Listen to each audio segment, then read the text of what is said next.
ಮಣಿಯದ ಪೈಲ್ವಾನ್ ಕೈ ನಾಯಕರು full tension ಆಗಿದ್ದಾರೆ. ದಾವಣಗೆರೆಯಲ್ಲಿ ಗುಡುಗಿದಂತಹ ಸಾದಿಕ್ ಪೈಲ್ವಾನ್ ಯಾವುದೇ ಕಾರಣಕ್ಕೂ ಚುನಾವಣೆಯಿಂದ ಹಿಂದೆ ಸರಿಯೋದಿಲ್ಲ ಅಂತ ಹೇಳ್ಬಿಟ್ಟು ನಾಮಪತ್ರ ವಾಪಸ್ ಪಡೆಯಲ್ಲ ಅಂತ ಹೇಳ್ಬಿಟ್ಟು ಸಾದಿಕ್ ಪಟ್ಟಣ ಹಿಡಿದಿದ್ದಾರೆ. ನಾಮಪತ್ರ ವಾಪಸ್ ಪಡೆಯೋದಕ್ಕೆ ನಾಳೆಯ ಲಾಸ್ಟ್ ಡೇಟ್ ಕೂಡ. ಬಟ್ ಸಿಎಂ ಯತ್ನಕ್ಕೂ ಮಣಿಯದ ಸಾದಿಕ್ ಮನವೊಲಿಸೋದಕ್ಕೆ ಜಮೀರ್ ಕೂಡ ಫೇಲ್ ಆಗಿರುವಂತದ್ದು. ಸಾದಿಕ್ನಿಂದ ದಾವಣಗೆರೆ ಕೈ ನಾಯಕರು ಕಂಗಾಲಾಗಿ ಹೋಗಿದ್ದಾರೆ.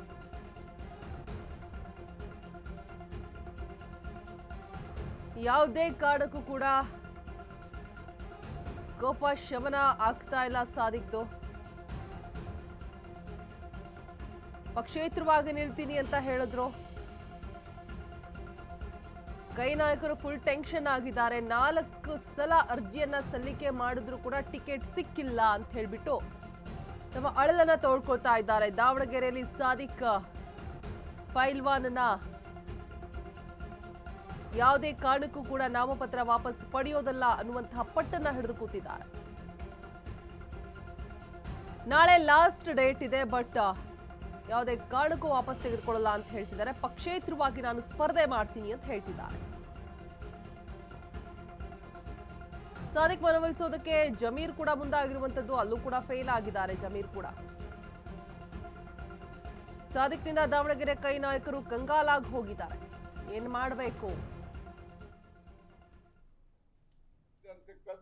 ನಾನು ಮಾತು ಹೇಳಕ್ಕೆ ನನ್ನ ರಾಜ್ಯದಲ್ಲಿ ಜನಗಳಿಗೆ ಇಡೀ ರಾಜ್ಯದಲ್ಲಿ 2008ರಲ್ಲಿ ನಾವು ತಕ್ಕಂತ ಪಾಠ ಕಾಂಗ್ರೆಸ್ಸಿಗೆ ನಾವು ತಿಳಿಸ್ತೀವಿ, ಮಾಡ್ತೀವಿ. ಇಡೀ ರಾಜ್ಯದಲ್ಲಿ ಅಡ್ಡಾಡಿ ಮೈನಾರಿಟಿಗೆ ಆಯ್ದ ಜನಕ್ಕೆ KPCC ಅವರು, ಸುರ್ಜೇವಾಲಾ ಅವರು, ಖರ್ಗೆ ಅವರು, ಸಿದ್ದರಾಮಯ್ಯ ಅವರು ಕಡೆ ಕಾಣಿಸೋದ್ರಿಂದ ನಮ್ಮ ಜಿಲ್ಲೆಯ ನಾಡಿನ ಜನತೆ, ನಮ್ಮ ದಕ್ಷಿಣ ಕ್ಷೇತ್ರದ ಜನತೆಗೆ ಬಹಳ ನೋವುಂಟು ಆಗಿದೆ.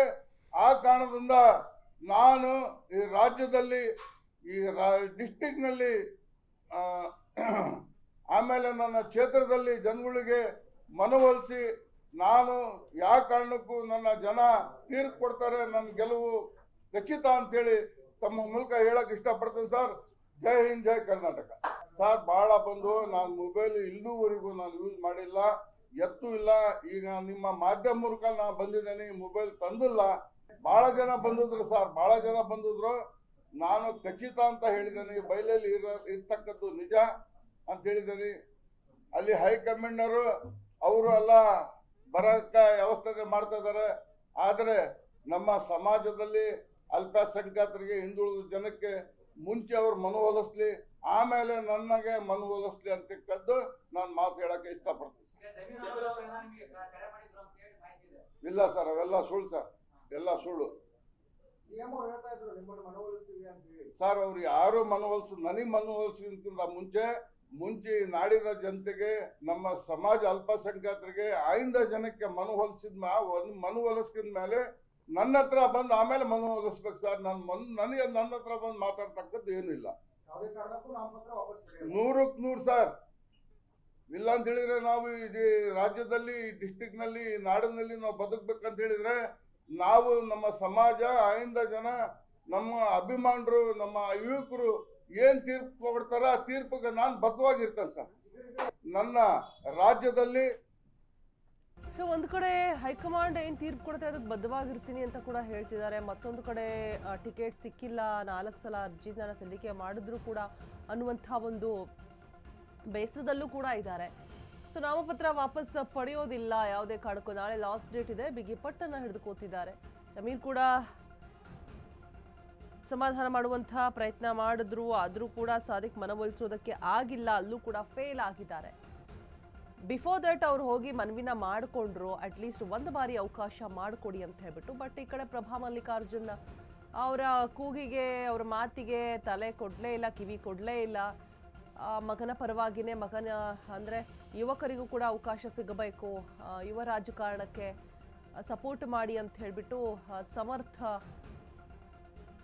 ಪರವಾಗಿನೇ ಮಾತನಾಡಿದ್ರು ಆಗಲೂ ಕೂಡ. ಬಟ್ ಸಾಕಷ್ಟು ಮುಸ್ಲಿಮರಾಗಿರ್ಬೋದು, ಅಲ್ಪಸಂಖ್ಯಾತರಿಗಾಗಿರ್ಬೋದು ಟಿಕೆಟನ್ನು ಕೊಡಿ ಅಂತ ಹೇಳ್ಬಿಟ್ಟು ಮನೆ ಬಳಿ ಹೋಗಿ ಸಭೆ ಮಾಡಿ ಚರ್ಚೆಯನ್ನು ಮಾಡಿದ್ರು ಕೂಡ ಅಲ್ಲೂ ಏನು ವರ್ಕೌಟ್ ಆಗಿಲ್ಲ. ಈಗ ಫೈನಲಿ ಈಗ ಪಕ್ಷೇತರವಾಗಿ ನಿಲ್ತೀನಿ ಅಂತ ಹೇಳ್ಬಿಟ್ಟು ಸಾದಿಕ್ ಪಟ್ಟನ್ನ ಹಿಡಿದು ಕೂತಿದ್ದಾರೆ.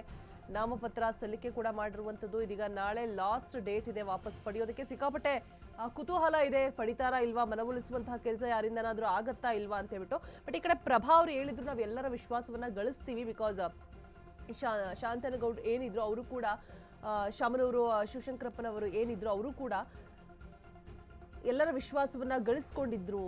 ಅಂದ್ರೆ ಮುಸ್ಲಿಮರ ಜೊತೆಗೆ ಒಂದು ಒಳ್ಳೆ ಬಾಂಧವ್ಯ ಒಡನಾಟವನ್ನ ಇಟ್ಕೊಂಡಿದ್ರು. ಇನ್ ಕೇಸ್ ಇವಾಗ ಅಂದ್ರೆ ರಾಜಕೀಯ ವಲಯದಲ್ಲಿ ಕೇಳ್ಬರ್ತಾ ಇರುವಂತಹ ಮಾತುಗಳು ಏನಪ್ಪಾ ಅಂತ ಹೇಳಿದ್ರೆ, ಇನ್ ಕೇಸ್ ಅವ್ರೇನಾದ್ರೂ ಇದ್ದಿದ್ರೆ ಎಲ್ಲೋ ಒಂದು ಕಡೆ ಇಲ್ಲಿ ಅಲ್ಪಸಂಖ್ಯಾತರಿಗೆ ಮುಸ್ಲಿಮರಿಗೆ ಸಪೋರ್ಟ್ ಸಿಗ್ತಾ ಇತ್ತೇನೋ ಅನ್ನುವಂತಹ ಮಾತುಗಳು ಕೆಲವು ಕಡೆಯಿಂದ ಕೇಳಿ ಬರ್ತಾ ಇದೆ. ಅಂದ್ರೆ ಟಿಕೆಟ್ ಸಾದಿಕ್ಕಿಗೆ ಒಲ್ದು ಬರ್ತಿತ್ತೇನೋ ಅಂತ ಹೇಳ್ಬಿಟ್ಟು. ಸೊ ಕಾದು ನೋಡಬೇಕು, ನಾಳೆ ತನಕ ಟೈಮ್ ಇರುವಂಥದ್ದು. ವಾಪಸ್ ತೆಗೆದುಕೊಳ್ತಾರಾ ಅಥವಾ ತಮ್ಮ ಹಠವನ್ನೇ ಮುಂದುವರಿಸ್ತಾರಾ, ಪಕ್ಷೇತರವಾಗಿ ಸ್ಪರ್ಧೆ ಮಾಡ್ತಾರಾ ಅಂತ ಹೇಳ್ಬಿಟ್ಟು. ಸಿಕ್ಕಾಪಟ್ಟೆ ಕುತೂಹಲ, ಕ್ಯೂರಿಯಾಸಿಟಿ ಅಂತೂ ಇದೆ ಏನಾಗಬಹುದು ಅಂತ ಹೇಳ್ಬಿಟ್ಟು. ಪ್ರಭಾ ಅವ್ರೇನಾದ್ರೂ ಮಾತನಾಡುವಂತಹ ಪ್ರಯತ್ನ ಮಾಡ್ತಾರಾ ಗೊತ್ತಿಲ್ಲ. ಅವರೇನಾದ್ರೂ ಮನವೊಲಿಸುವಂತಹ ಮಲ್ಲಿಕಾರ್ಜುನ ಆಗಿರ್ಬೋದು, ಮನವೊಲಿಸುವಂತಹ ಪ್ರಯತ್ನವನ್ನ ಮಾಡ್ತಾರಾ ಗೊತ್ತಿಲ್ಲ. ಬಟ್ ಸಾದಿಕ್ ಅಂತೂ ಯಾವುದೇ ಕಾರಣಕ್ಕೂ ನಾನು ನಾಮಪತ್ರವನ್ನ ವಾಪಸ್ ತೆಗೆದುಕೊಳ್ಳೋದಕ್ಕೆ ಸಾಧ್ಯತೆನೇ ಇಲ್ಲ ಅಂತ ಹೇಳ್ಬಿಟ್ಟು ಬಿಗಿ ಪಟ್ಟನ್ನ ಹಿಡಿದು ಕೂತಿದ್ದಾರೆ.